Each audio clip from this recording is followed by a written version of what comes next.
I am utilizing the Bid Integrations plugin to establish a connection between these two platforms. Let's go to Bid Integration Dashboard. Click Create Integration.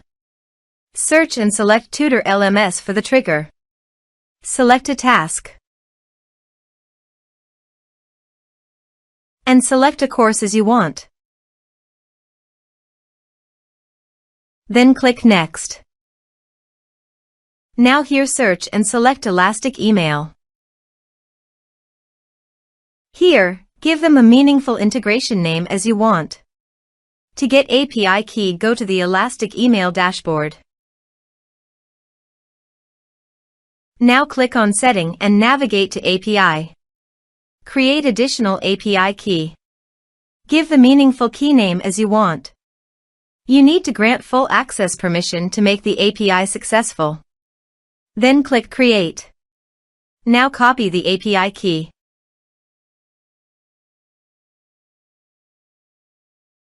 Paste it here. Now click Authorize. Authorization is successful. Click Next.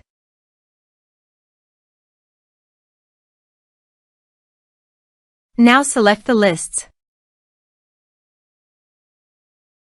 Now map the field.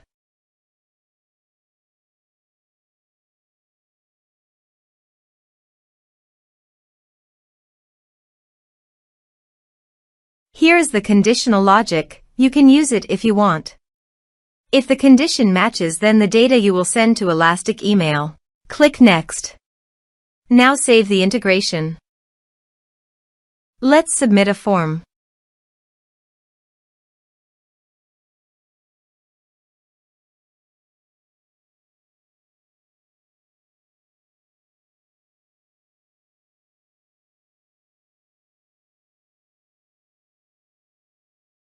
Click on Send Message. Form submitted successfully. Now navigate Elastic Email page, navigate to the audience, then navigate to the lists. Now select the list. Here is the data that came into Elastic Email through the integration. Thanks for watching.